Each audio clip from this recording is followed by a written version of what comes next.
My name is Nathan Cole, and for 32 years, I believed that if I worked hard enough, stayed patient enough, and proved myself enough, my parents would finally see me. Not as the quiet son. Not as the responsible son. Not as the one who could always handle it. But as their child. Their real child. The one who got hurt. The one who needed protection. The one who deserved love without having to earn it. I was wrong.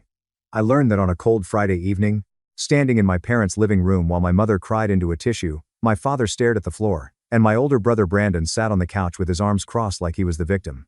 That night, I found out Brandon had stolen nearly $60,000 from me. Money I had saved for years.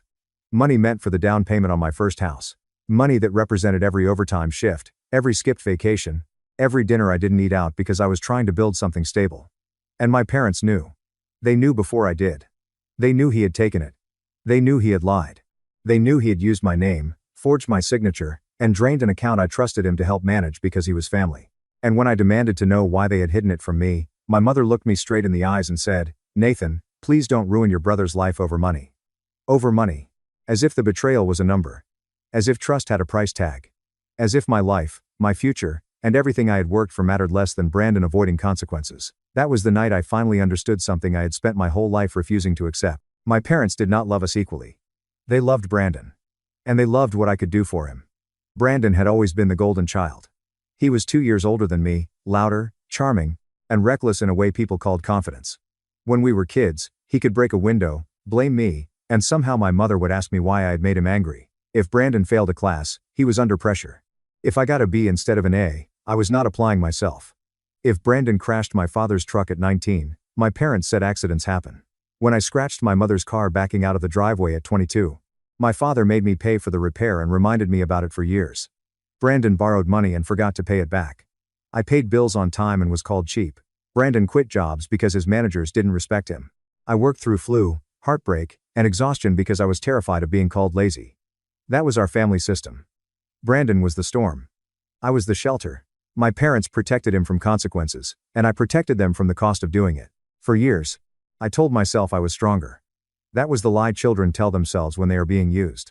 When I was 26, I started saving for a house. Not a mansion. Not anything impressive. Just a small place that was mine. A place where nobody could walk in and demand I fix their problems. A place where silence felt peaceful instead of lonely. I opened a savings account and started putting money away every month. Brandon knew about it because, at the time, we were trying to repair our relationship.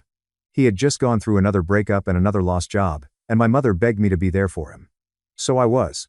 I helped him update his resume. I paid for his car repair. I let him stay in my apartment for 6 weeks when he said he had nowhere else to go. During that time, he saw my bank paperwork on my desk. One night, he asked about my savings. I told him the truth. I had almost $60,000. He whistled and said, "Must be nice." I laughed awkwardly. "It took 6 years." He smiled. "Yeah, some of us don't get lucky like that." Lucky. That word should have warned me. But I let it pass. A few months later, Brandon moved out. He got a job selling luxury cars and started dressing like a man who had already made it. New watch. New shoes. New confidence. My mother called every week to tell me how proud she was of him. "Your brother is finally turning things around," she said. I wanted to believe it. Then one morning, I opened my banking app and saw a balance of $11.42. At first, I thought it was a glitch. I refreshed the app. Same number. $11.42. My hands went cold. I called the bank. The representative asked me security questions, then carefully explained that multiple transfers had been made over the last 3 weeks. To a business account. Registered under Brandon Cole. I remember sitting at my kitchen table, staring at the wall while the representative kept talking. "Sir, do you recognize this account?" I couldn't answer. Because I did recognize it. And that was the problem. The bank opened a fraud investigation. I drove straight to Brandon's apartment. He wasn't home. So I drove to my parents' house. My mother opened the door and immediately looked terrified. Not confused. Not concerned. Terrified. That was when I knew. "You knew," I said. Her face crumpled. "Nathan, come inside." I stepped past her. My father was in the living room. Brandon was on the couch. Waiting. Like they had rehearsed this. I looked at my brother and said, "Where is my money?" He exhaled sharply. "Don't start yelling." That was Brandon. He could rob you and still expect you to be polite about it. "Where is my money?" My father stood. "Let's all calm down." I turned to him. "You knew too?" He looked away. That answer was enough. Brandon finally spoke. I borrowed it. I laughed. Not because anything was funny. Because my brain couldn't process that level of arrogance. You borrowed $60,000 without asking me? He leaned forward. I was going to pay it back. When? No answer. I said, when, Brandon? He rubbed his face. I had an opportunity, a business deal. I needed capital fast. My mother jumped in. He was desperate, Nathan. I turned to her. So he stole from me. She flinched. Don't use that word. What word should I use? She started crying. My father said, your brother made a mistake. A mistake. A mistake is forgetting a birthday. A mistake is missing a turn while driving. Forging your brother's signature and draining his savings is not a mistake. It is a crime. I said, I'm going to the police. The room exploded. My mother sobbed. My father shouted my name. Brandon jumped up. You wouldn't dare. I looked at him, try me. Then my mother grabbed my arm. Nathan, please, don't ruin your brother's life over money. Over money. That sentence cut something out of me. I looked down at her hand on my arm, then back at her face. You are asking me to protect the person who robbed me. He's your brother. And I'm your son. Silence. A heavy, ugly silence. Because there it was. The truth neither of them could say. I was their son, but not like Brandon was. I was family when they needed help. I was family when bills had to be paid, problems had to be solved, or Brandon had to be rescued. But when I was the one bleeding, suddenly family meant silence. My father said, we can handle this privately. I asked, how? He cleared his throat. Brandon will pay you back over time. With what job? Brandon snapped. I have a plan. I looked at him. You always have a plan. Everyone else just pays for it when it fails. His face twisted. You think you're better than me? No, I said. I think I didn't steal from you. My mother cried harder. My father said, enough. For the first time in my life, I did not stop. No. Not enough. I have spent my entire life being told to understand him. To forgive him. To give him another chance. And every single time, he gets worse because you protect him from consequences. My mother whispered. He's struggling. So was I said. Where were you? She looked stunned. As if the thought had never occurred to her. I nodded slowly. That was the answer. I took out my phone and called the police from their living room. My mother screamed. Brandon cursed. My father tried to grab my phone, but I stepped back and said clearly, my brother stole money from my account. I want to file a report. That was the first time I chose myself. And it cost me everything. Within 24 hours, my family turned on me completely. My mother sent me long messages calling me cruel, heartless, vindictive. My father left a voicemail saying he was ashamed of me. Ashamed of me. Not the thief. Me. Brandon texted, you're dead to this family. I stared at that message for a long time. Then I replied, good. And I blocked him. The legal process was slow, humiliating, and exhausting. The bank froze the investigation. The police took statements.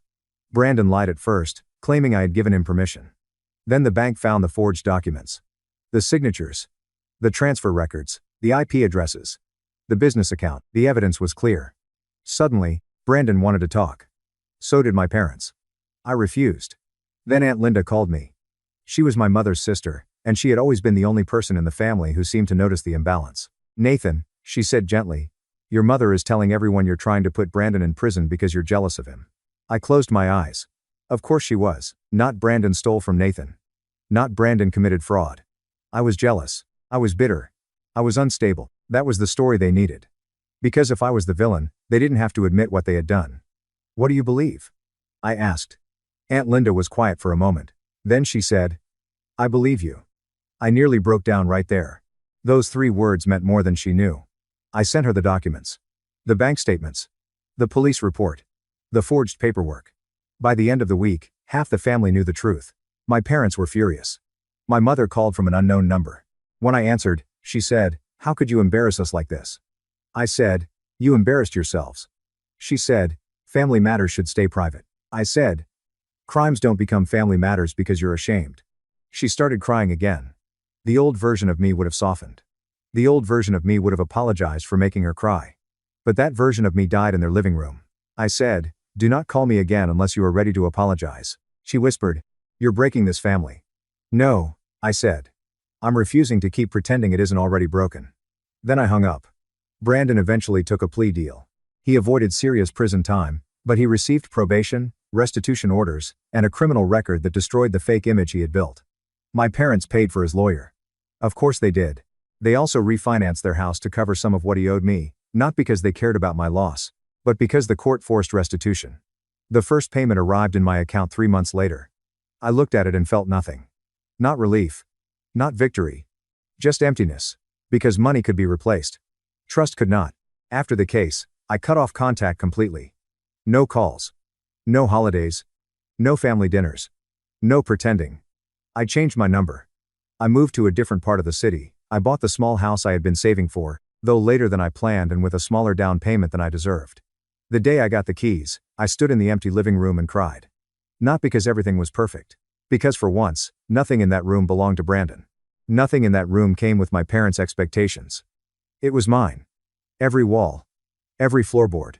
Every quiet corner. Mine. Healing was not easy. People love to say, just move on, when they have never had to grieve living parents. But cutting off toxic family is a strange kind of grief. You are not only grieving what happened. You are grieving what never happened. The apology you never got. The protection you never received. The childhood where someone should have chosen you. Some nights, I sat in that little house and wondered if I had gone too far. Then I would remember my mother's voice. Don't ruin your brother's life over money. And the doubt would disappear. 1 year passed, then 2. I built a quiet life. I got promoted. I made real friends. I learned how peaceful holidays could be when nobody insulted you and called it tradition. I hosted Thanksgiving for people who had nowhere else to go. I adopted a dog named Milo, who slept like he paid the mortgage. I planted tomatoes in the backyard and failed spectacularly. Then tried again the next year. Life became smaller. But better. Then, on a rainy Tuesday evening, my father showed up at my door. He looked older. Thinner. For a second, I felt something twist in my chest. Then I remembered who he was. What do you want? I asked. He looked past me into the house. You're doing well. I did not respond. He cleared his throat. Your mother is sick. That landed. No matter how much distance you build, some words still find a crack. I asked, what kind of sick? He explained that she needed surgery. Expensive surgery. Their insurance would cover some of it, but not enough. They had drained their savings helping Brandon. Their credit was ruined from refinancing the house. Brandon had moved away and was barely speaking to them. There it was. The reason. Not love. Not remorse. Need. My father said, we need help. I stared at him. For 32 years, I had waited for my father to say he needed me emotionally. Instead, he needed my wallet. I asked, where's Brandon? His jaw tightened. He's not in a position to help. I almost laughed. Of course he wasn't. Golden children rarely are. I said, and now you want money from me. He looked offended. This is your mother. She was my mother when Brandon stole from me too. He flinched. Nathan, that was years ago. No, I said. That was the moment I finally saw you clearly. His face hardened. You're still holding a grudge? I looked at this man, my father, standing on my porch asking for thousands of dollars after defending the son who robbed me, and he still thought the problem was my memory. A grudge is anger over something small, I said. This is a boundary. He shook his head. You've become cold. No, I said. I became unavailable to people who only love me when they need something. He stared at me for a long time. Then, quietly, he said, your mother cries about you. I said, does she cry because she hurt me, or because I stopped being useful? He had no answer. That was answer enough. I closed the door. He knocked once. Then again, I did not open it. 2 days later, my mother sent me an email. The subject line was, please. I stared at it for nearly an hour before opening it. She wrote that she missed me, that she didn't understand how things had gotten so bad, that Brandon had made mistakes, but I had punished everyone. That she hoped one day I would remember I only had one family. There was not a single apology. Not one sentence that said, I'm sorry we chose him. Not one sentence that said, you deserved better. Just guilt wrapped in softer language. I replied with 4 words. I remember everything clearly. Then I blocked her email. Some people will call that cruel. Maybe you think I should have helped because she was sick. Maybe you think blood should matter more. I understand. I used to think that too. But here is what I learned. Family is not proven by emergencies. Family is proven before the emergency. When you are betrayed. When you are hurt, when standing beside you costs something. My parents failed that test again and again, and when consequences finally came for them, they called it cruelty because I refused to save them from the life they built. I never wished harm on them. I never celebrated their pain. But I also refused to sacrifice myself to rescue people who had watched me drown. A few months later, Aunt Linda told me my mother's surgery happened. A church group helped raise money. My father had to sell his truck. Brandon sent $500 and posted online about family first. I laughed when I heard that. Not a happy laugh. Just tired. Aunt Linda asked if I regretted not helping. I thought about it, then I said, I regret that they made it impossible for me to want to. That was the truth. I did not become heartless. They spent years teaching my heart that loving them was dangerous. Eventually, my heart learned. The last time I saw Brandon was at a grocery store almost 3 years after the court case. He looked different. Less polished. Still handsome. Still arrogant, but worn down around the edges. He saw me near the produce section and froze. For a moment, neither of us moved. Then he walked over. Nathan. I kept my hand on the shopping cart. Brandon. He glanced around like he wanted to make sure nobody was listening. I heard you wouldn't help Mom. I almost smiled. That was his opening line. Not. I'm sorry. Not. I stole from you. Not I destroyed our family. He wanted to judge me. I said. I heard you sent $500. His face tightened. I'm rebuilding my life. So was I. He looked away. For a second, I thought maybe he understood. Then he said, you always had to win. And there it was. The same story. I was not a victim. I was competition. To Brandon, my pain was just another way I made him look bad. I said, you stole my money, Mom and Dad protected you. I left. That isn't winning. That's surviving. He scoffed. You're dramatic. I nodded. Goodbye, Brandon. I walked away. He called after me. You'll end up alone. I stopped, turned back, and said, better alone than surrounded by people who only call betrayal family when they benefit from it.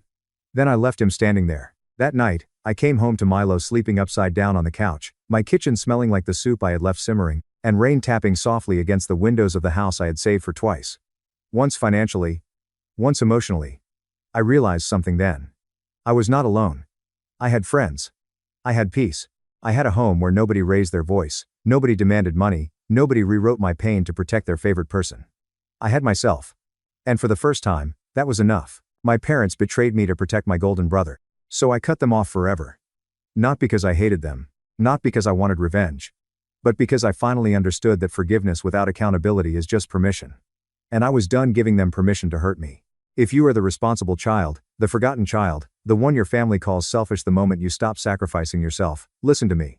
You are not required to bleed just because someone shares your last name. You are not cruel for refusing to protect people from consequences they created. You are not broken because you finally walked away.